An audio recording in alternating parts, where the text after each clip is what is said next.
Hello, my name is Ziqian, or just call me Jerry, and I'm a student studying agricultural science at the University of Guelph. And today is October the 12th, 2019, and I would like to interview Ben about some questions related to GM crops. Hello, Ben. Could you please introduce yourself? Hi, Jerry. Yeah, for sure. My name is Ben McFadgen, and I'm a fourth year agricultural student studying at the University of Guelph. I have a diploma from Mohawk College in biotech, and yeah, I love the outdoors and I love science. We know that the population in the world is rising quickly, and it is predicted that in 2050 the population in the world will reach approximately 9 billion, which means that we have to produce more food to meet the demand in the future. However, there is only a restricted area of arable land suitable for agriculture in the world. And I know that GM technology can be an effective method of improving crop yields to address food shortage in the future. And right now, GM technology is used worldwide. And the first question is, what do we mean by GM crops? So what does GM stand for? So GM stands for genetically modified, and a GM crop is simply an agricultural crop where we've taken a gene from some other organism and inserted it into the genotype of that crop to give it some advantage or some desirable trait that we want. Thank you. And the second question is, why do we need to genetically modify crops?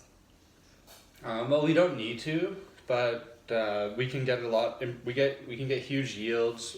We can use different herbicides. We can deter pests. The application of GM is pretty much endless, and we've only used it for a few acceptable purposes. But yeah, in general, it can just improve our crop health and increase yields and stuff like that. And do you know how genetic change differs between using genetic engineering technology and through traditional breeding method? Yeah, for sure. So in traditional breeding, they bombard the crop they want to alter with radiation, or they coat it in a chemical, some kind of mutagen, and then they grow thousands of plants and then try and choose the one with the mutation they wanted. And this was thought of as natural because there are naturally occurring differences, but it required a lot of work. And yeah, the traditional methods of modifying our crops weren't necessarily the most precise, whereas with the newer technologies with genetically modified crops, we can use systems like CRISPR and Cas9 to insert genes. We can use particle guns to insert genes. There's a whole list of different ways. We can transform them using bacteria. And it's more like a surgeon having a scalpel rather than a baseball bat when it comes to modifying the plant, where their traditional methods is more, just cause all this damage and pick the ones you want. The newer technologies allow us to select a very specific gene and insert that into the crop in a very specific manner. And the next question is, do you know when the first GM crop was created? And what is the first genetically modified crop present and sold on markets? Like the history of GM, genetic engineering. So we've kind of known about genetic engineering, I think, from like the 60s and onward, but we didn't really get any good technology from it till the 70s, I think. And that's when the glyphosate resistance and BT corn and other genetically modified crops like that came out was I think in the early 70s. And yeah, they improved our crops and they increased yields, and they were widely adapted for like soybean, corn, cotton. I think at first it was just cotton because they were unsure if it'd be safe, and then now it's being transferred to other crops. I think the first crop is the savor flavored tomatoes. Actually, this is the answer. And what do you think are the common GM crops sold on markets? Give me some examples about the most common types of GM crops. So the most common GM crops that we see are cotton, soybean, corn. There's a bunch of other ones, but those are the ones that are being more widely adapted by farmers. Yeah. And do you think that there are any harmful health or environmental impacts of GM crops? And if so, what are they? Yeah. Any negative or harmful Yeah, for sure. effects? I think some of the harmful effects that we see though probably are outweighed by the benefits, because if we have food prices going up from food shortages, crime and poverty will increase, which is probably more harmful than the effects that we're seeing from people eating these crops. But there are recent studies on glyphosate residues and how that can affect protein digestibility. There's also been suggestions that glyphosate increases your risk of getting cancer. But I don't think these risks are really like large scale, anything big to worry about, as long as you're not eating just GM corn all day and other things. You still need to balance your diet a bit. And yeah, in terms of environment, there are some risks to it. We are altering the environment by spraying more herbicides. Like for example, for glyphosate resistance, we're spraying way more glyphosate on fields to kill weeds, and that's not necessarily good because it puts selective pressure on the weeds. They produce thousands of seeds, and they're naturally mutating to become resistant to these herbicides we're using, and that's kind of due to farmers overusing them because we've bred our crops to be resistant to them. So farmers just spray more and more, and yeah, it can alter the environment, and in the long run, it will have downstream effects that we might see, and we have seen actually. And the next question is, do you know anything about BT crops or BT corn? Have you heard of this term? Yeah, BT comes from, I'm pretty sure, Bacillus bacteria that lives in the soil, and BT is a protein that when an insect eats it will start rupturing its digestion tract and stop it from digesting and essentially kill it. But it's harmless to humans, so I think it activates in a very alkaline environment, and human gut is pretty acidic, so it's broken down before it can affect our gut. So that's kind of how the BT gene works. It goes into the gut of an insect eating the crop, disrupts the membrane in the gut, and essentially the leaky gut kills it. They go septic because bacteria and stuff starts growing in the insect rather than in the gut. Great. And do you think that it's essential for all countries to label all food products that are genetically modified? Do you think it's necessary or mandatory? Yeah, I think I'm not personally afraid of GM crops, but I think if we don't have choice as human beings of what we put into us, that's kind of a scary thought. So I think there should be labeling, or at least some form of choice that we have. Like if, let's just say, like all soybean is GM'd and it's generally been researched and scientists have come to the conclusion it's safe, maybe they don't have to label all soybean products as GM because it would be common knowledge. But I think for especially new ones coming on the market and in general, yeah, they should be labeled so we have the choice. We know what we're putting in us, and we're not taking something in that we don't know where it is, and yeah, we should have choice. And the next question is, why are so many consumers only willing to purchase organic food products?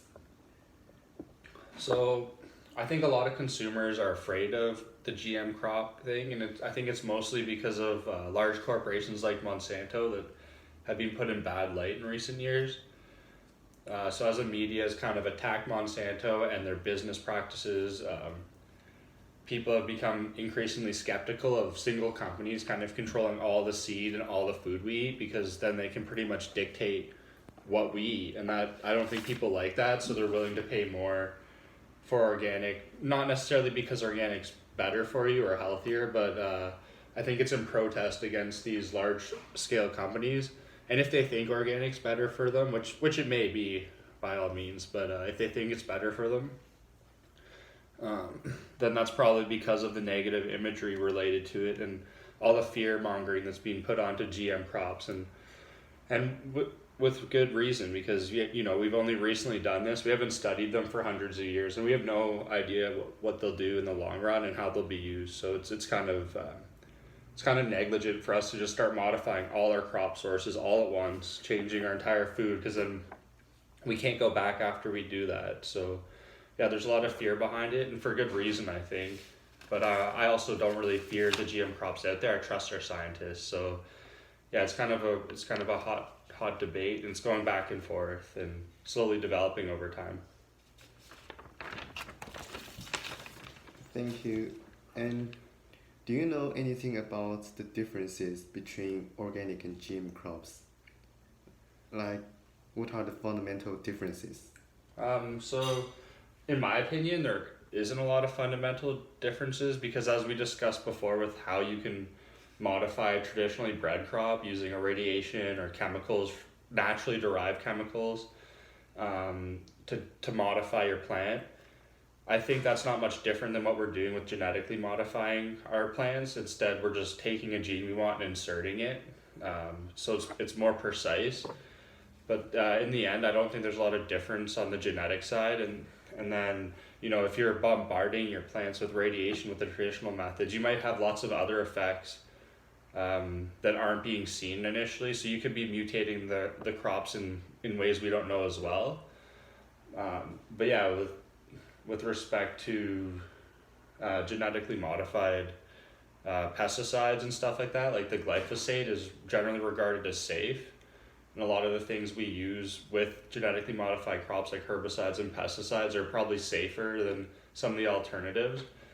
And organic crops still use pesticides. They just have to use naturally derived ones. But that doesn't mean they're not harmful for us. Like, we all know there's toxic chemicals and insects and stuff that can kill us, and you know, if we extract those toxic chemicals and apply it on an organic field, it's still considered organic because it came from something natural, but it could still kill you or cause cancer. So I don't think there's a huge difference. It's just a perceived difference on the consumer's end.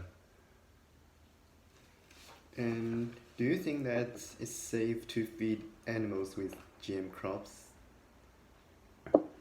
There have been issues when you feed a cow, for example, just corn-based glyphosate. I read an article a year ago about cows having bleeding guts and stuff in the rumen, and I think because the rumen's more neutral compared to our acidic gut, those BT genes we were talking about before, they can disrupt an insect's gut pretty easily in an alkaline environment, can do so in a cow if they eat tons and tons of corn, if that's all they eat.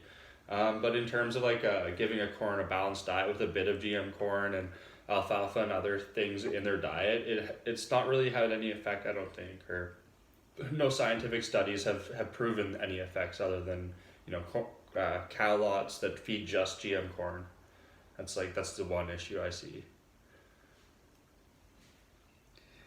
Great.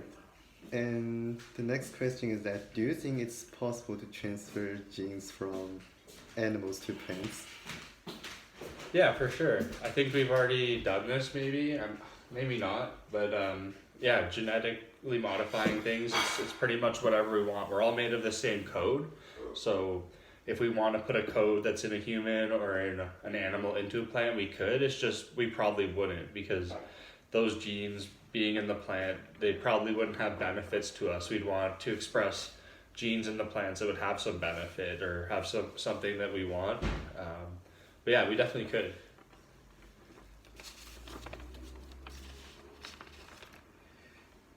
And the final question is that studies show that the approved GM crops sold on markets are completely safe for human consumption. Do you believe that, the approved GM crops are completely safe to be consumed? I think we don't need to worry. I think the crops themselves are safe, but I think some of the risks that we can see are maybe over application of pesticides and herbicides, especially glyphosate, because there's recent studies that have linked glyphosate to indigestion and lack of protein digestion in the gut, and possibly cancer too. So I don't think we really have to be wary of the GM crop itself, but it's how the farmers use it and the practices they use on farms that pose a risk to us, like the over application of herbicides. And that also poses a risk to the environment beyond us, which in the end will, we all rely on the environment. We get all our food from there, so if we destroy the environment, we destroy ourselves. So although I think there's not a lot of risks in the GM crop itself, there are associated risks with how it's used. And it has to be used appropriately. And the final question is that, do you think organic and natural pesticides are always safer than synthetic pesticides? No, I don't. I do not agree with that completely. I think a lot of people might think that initially, but like glyphosate, for example, that's an industrial chemical and it's been proven to be very safe for human consumption, but pyrethroids, some of which are naturally derived from plants, they are extremely cancerous and toxic to humans, and they are approved for organic use. And there's definitely organic compounds that are safer than the synthetic counterparts, and there's synthetic compounds like DDT and Agent Orange that have been proven to be extremely harmful to humans. So I think it depends on the class of the chemical, and you can't just have a broad statement saying organic is better than synthetic, because there's a spectrum. There's safe synthetics and there are very dangerous synthetics, just as there are safe organic compounds and very dangerous organic compounds. Okay, thank you so much for interviewing today, and thank you so much. Thank you, Jerry. I hope I answered them all well. Yeah.